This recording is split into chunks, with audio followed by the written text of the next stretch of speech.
रात के करीब 2 बजे थे। मुझे नींद नहीं आ रही थी और मैं मजबूर होकर अपनी बहन के कमरे में गया ताकि मैं अपनी बहन को उठाकर उससे बात कर सकूं। मैं इस कमरे में आया तो हल्की सी रोशनी वाली लाइट चल रही थी। मेरी सारी बहनें सो रही थीं और फिर मैंने अपनी बड़ी बहन को देखा। वह तो अपने कमरे में नहीं सो रही थी। मैं बड़ा हैरान हुआ कि मेरी बड़ी बहन इतनी रात को कहाँ जा सकती है। मैं बाहर आंगन में आई। बाथरूम बाहर आंगन में बना हुआ था। बाथरूम के करीब आया तो मुझे हल्की सी फुसफुसाना की आवाज़ें आ रही थीं। मैंने बाथरूम के करीब से आकर सुना तो वह मेरी बहन की आवाज़ थी जो किसी को कह रही थी, जल्दी करो वरना कोई आ ना जाए। और कोई लड़का बोल रहा था, रात के 2 बजे कौन आ सकता है, तुम परेशान ना हो। मैं यह सब सुनकर चौंक गया। फिर मैं बाथरूम का कोई सुराग ढूंढने लगा ताकि मैं अंदर उन दोनों को देख सकूं कि आखिर अंदर चल क्या रहा था। फिर बाथरूम के रोशनदान से जब मैंने अंदर देखा तो वह दोनों एक दूसरे को सुकून दे रहे थे। वह लड़का हमारे ही मोहल्ले का था जो मेरी बड़ी बहन को सुकून दे रहा था। मुझे काफ़ी गुस्सा भी आया और मैं परेशान भी हुआ कि क्या करूं। फिर मेरे दिमाग में एक तरकीब आई। मैं वापस बाथरूम के मेन दरवाजे पर आया और मैंने हल्के से कहा, पूजा मुझे पता है तुम अंदर हो और तुम्हारे साथ कोई और भी है, और मुझे यह भी पता है कि तुम लोग अंदर क्या कर रहे हो। तुम दोनों की भलाई इसी में है कि धीरे से दरवाज़ा खोलो और बाहर आ जाओ। घर में कोई शोर सुनकर जाग ना जाए और शोर मत करना। मेरी बड़ी बहन के अंदर से आवाज़ आई, भाई आप गलत फहमी में हैं, मैं वॉशरूम में हूँ, आप क्यों आए हैं, जाएं अब। मैंने कहा, नहीं मुझे झूठ बोलने की ज़रूरत नहीं है, मैंने देख ली है, ये रोहित है, वही लड़का आवारा, उसी के साथ तुम रंग रलियां मनाती रहती थीं। तुम्हारी भलाई इसी में है कि दरवाज़ा खोलो वरना मैं मम्मी और पापा को उठाकर आ जाऊंगा। फिर पूजा ने कहा, अच्छा भाई आपको किसी को उठाकर लाना है, मैं दरवाज़ा खोल रही हूँ और आप धीरे धीरे आना। पूजा ने दरवाज़ा खोला। वह लड़का रोहित वहाँ से भागने की कोशिश करने लगा। मैंने कहा, खबरदार रोहित, जो तुम यहाँ से हिले भी वह भी रुका रहा और मेरी बहन भी। फिर मैंने बहन पर झूठ मूठ का गुस्सा किया। मुझे खैर पहले ही शक था अपनी बहन पर कि शायद वह इस तरह के किसी काम में मिली हुई है, लेकिन आज मैंने रंग रंगे हाथों से देख लिया था। उसके पास मुहने का कोई चारा तो नहीं था। फिर मैंने कहा, ये कब से चल रहा था? तो दोनों ने बीच में कुछ कहा। फिर मैंने अपनी बहन से कहा, तुम तो बड़ी कहती थी कि अपने पति से बहुत प्यार करती हो, इसीलिए मैं दूसरी शादी नहीं कर सकती, पर यह काम तो तुम बड़े शौक से कर रही हो।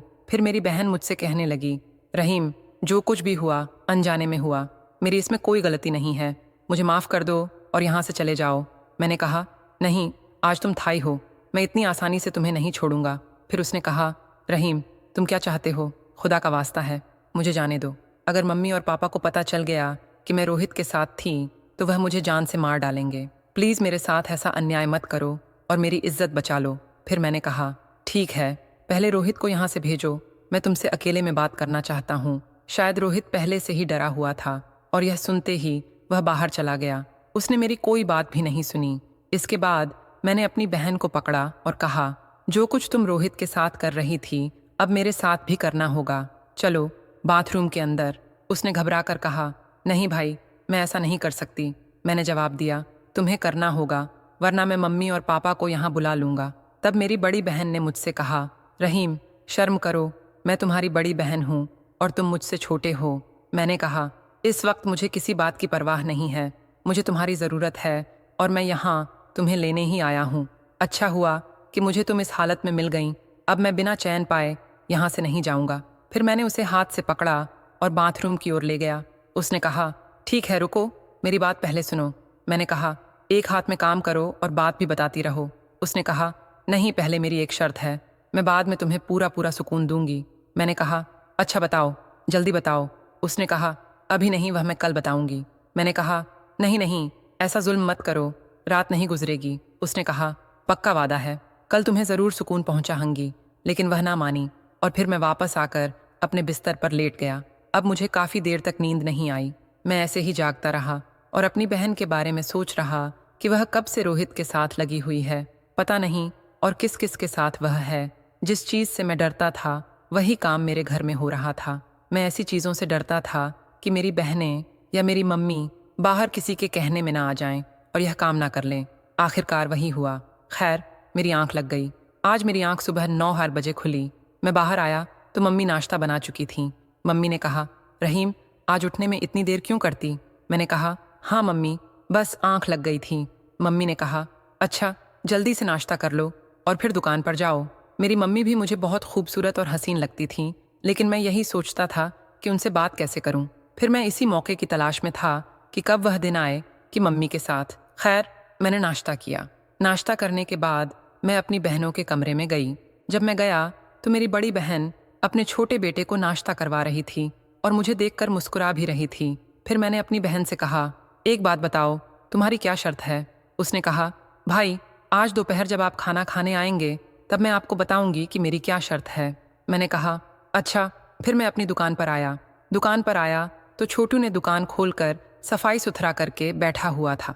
दुकान पर बैठे हुए मुझे अभी थोड़ी ही देर हुई थी कि जिसका जिक्र मैंने किया था, एक हमारे गांव की लड़की है जिससे मैं पसंद करता हूँ। उसका नाम पूनम है और वह इस मोहल्ले की सबसे खूबसूरत लड़की है। वह सौदा लेने के बहाने मेरी दुकान पर आई और मुझसे कहा, रहीम, मैं तुमसे बहुत ज़रूरी बात करने आई थी। तुम्हारे पास कोई फ़ोन है? मुझे दे दो ताकि मैं तसल्ली से तुमसे बात कर सकूं। फिर उसने कहा, दुकान पर मैं बात नहीं कर सकती। मेरे पास एक बटन वाला मोबाइल था। मैंने उसे वह मोबाइल दे दिया और कहा, जाओ, घर जाओ। फिर घर जाकर पूनम ने मुझे फ़ोन किया। उसने कहा, रहीम, मुझे तुम्हारी बड़ी याद आती है, तो मुझसे मिलने की कोशिश करो ना। रात भर तुम्हें याद करती रहती हूँ। मैंने कहा, मुझे तुम्हारी बड़ी याद आती है, लेकिन यह गाँव है, यहाँ कोई होटल वगैरह तो मिलते नहीं कि हम वहाँ जाकर मिलें। फिर पूनम ने कहा, मेरे पास एक तरकीब है, अगर तुम्हें अच्छी लगे तो। मैंने कहा, क्या बताओ? उसने कहा, मेरे घर के पीछे कपास की फसल लगी हुई है। अगर उस कपास की फसल में कोई बैठ जाए तो कोई उसे देख नहीं सकता। अगर तुम कहो तो मैं रात को वहाँ आऊँगी, तुम भी आ जाना वहाँ। हम एक दूसरे से सुकून से मिल लेंगे। मेरा दिल तो बड़ा किया कि पूनम के साथ मिलूं, क्योंकि वो खूबसूरत बहुत थी। गांव में इतनी खूबसूरत थी कि सारे लड़के उसी के पीछे होते थे। लेकिन मैं डर रहा था कि अगर मैं पूनम के साथ रंगे हाथों पकड़ा गया तो यह गांव वाले मुझे छोड़ेंगे नहीं। और मेरा ध्यान दूसरी ओर भी था, मेरी बहन की तरफ। फिर मैंने पूनम से कहा, पूनम, वह जगह ठीक नहीं है, हम वहाँ नहीं मिल सकते, कोई और जगह सोचो। उसने कहा, प्लीज़ रहीम, आ जाओ, मुझे तुमसे बात करनी है। और हाँ, घर वाले मेरा रिश्ता ढूंढ रहे हैं, कहीं ऐसा ना हो कि मेरी शादी कर दें। तुम अपनी मम्मी पापा से बात करो, मेरे घर रिश्ता भिजवा। मैं पूनम से प्यार तो करता था, लेकिन मैं अभी शादी नहीं करना चाहता था। मैं ज़िंदगी में अभी भी बहुत कुछ करना चाहता था। फिर मैंने कहा, पूनम, अभी तो मैं इतना अच्छा कमाता भी नहीं हूँ। तुम्हारे सामने की बात है, मेरी छोटी सी दुकान है, इससे बस मुश्किल से घर का खर्च चल रहा है। मैं अपने पैरों पर खड़ा हो जाऊं, फिर तुम्हारे घर रिश्ता ज़रूर भेजूंगा। फिर पूनम कहने लगी, तब भी जब मैं किसी और के घर चली जाऊंगी, मुझे कोई ज़रूरत नहीं है। इतनी दौलत की जिस हाल में भी तुम रखोगे, मैं उसी हाल में तुम्हारे साथ राज़ी हूँ। रहीम, खुदा के लिए मैं तुम्हारे बगैर नहीं रह सकती। हालात कुछ मेरे भी ऐसे ही थीं। पूनम से शायद मैं सच्ची प्यार करता था। दिल तो मेरा भी चाहता था कि मैं शादी कर लूं, लेकिन मैं ना करूं। मैंने देखा है कि जो जल्दबाजी में शादी कर लेते हैं और फिर कमाने के लिए उनको बाहर जाना पड़ता है, उनकी औरतें यहाँ अकेले किसी और के साथ। इसीलिए मैंने सोचा कि मैं अब तक शादी नहीं करूँगा, और अगर करूँगा तो मैं अपनी बीवी को सारी ज़िंदगी हमेशा अपने साथ ही रखूँगा। यह मैंने सोचा हुआ था। बड़ी मुश्किल से पूनम को मैंने समझाया। मैंने कहा, अभी कुछ सब्र करो, मैं अपने पैरों पर खड़ा हो जाऊं, फिर तुमसे ज़रूर शादी करूँगा। पूनम कहने लगी, अच्छा ठीक है। जो अपनी ज़िंदगी के रोज़मर्रा के कामों में व्यस्त था, एक दिन पूनम, जो रहीम की जानने वाली थी, उससे मिलने आई और उसने कहा, रहीम, तुम्हारे पास मेरी एक छोटी सी तस्वीर है, मैं उसे हमेशा अपने पास रखूँगी। जब भी तुम्हारी याद आएगी उसे देखूँगी। रहीम ने वादा किया कि वह जल्द ही अपनी पासपोर्ट साइज़ फ़ोटो बनवा कर उसे दे देगा। पूनम ने खुशी खुशी हामी भरी और मोबाइल खरीदने के लिए रहीम के दुकान पर काम करने वाले छोटे को बुलाने का सुझाव दिया। रहीम ने छोटू को मोबाइल लाने भेजा, लेकिन इस सब में दोपहर कब हो गई इसका उसे पता ही नहीं चला। रहीम ने छोटू से कहा कि वह घर जाने की ज़रूरत नहीं है, क्योंकि आज वह खुद घर जाकर खाना खा लेगा। घर पहुंचकर उसने देखा कि उसकी माँ अभी तक खाना नहीं बना पाई थी। माँ ने उससे पूछा कि वह आज खुद क्यों आया है, छोटू को क्यों नहीं भेजा? रहीम ने कहा कि छोटू काम में व्यस्त था, इसलिए वह खुद आया। रहीम की दो छोटी बहनें उस समय घर पर नहीं थीं, लेकिन उसकी बड़ी बहन पूजा अकेली कमरे में बैठी हुई थी। रहीम ने उससे पूछा, पूजा, तुम्हारी क्या बात है, तुमने बताया नहीं? पूजा ने कहा, भाई, मैं किसी को पसंद करती हूँ। रहीम ने हैरानी से पूछा, कौन? रोहित? पूजा ने मना कर दिया और कहा कि वह कोई और है। उसने बताया कि वह लड़का घर के सामने बन रहे एक निर्माण स्थल पर मजदूर है। पूजा ने कहा कि वह उस लड़के से शादी करना चाहती है, लेकिन वह गरीब है, और मम्मी पापा इस रिश्ते को कभी नहीं मानेंगे। रहीम ने पूजा को समझाने की कोशिश की कि यह सही नहीं है, लेकिन पूजा अपनी बात पर अड़ी रही। उसने रहीम से वादा लिया कि वह मम्मी पापा से इस बारे में बात करेगा। पूजा ने अपनी बात मनवाने के लिए रहीम को भावनात्मक रूप से मजबूर कर दिया। रहीम ने पूजा को समझाया कि वह जल्दबाजी में कोई कदम न उठाए और परिवार के बड़े बुजुर्गों से इस मामले को सुलझाने दे। पूजा ने कहा कि वह उस लड़के से मिलने के लिए हर रात बाहर जाती है।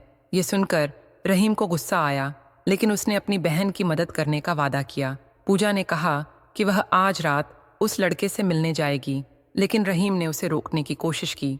रात को पूजा रहीम के कमरे में आई और दोनों ने अपनी अपनी परेशानियों को साझा किया।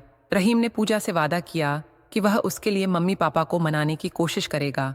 इसके बाद पूजा ने अपने उस मजदूर प्रेमी से मिलना जारी रखा और आखिरकार रहीम ने अपने माता पिता को इस रिश्ते के लिए राजी कर लिया। पूजा की शादी उसके पसंदीदा लड़के से हो गई और वह अपने ससुराल चली गई। शादी के बाद जब भी पूजा मायके आती, वह रहीम के साथ समय बिताती।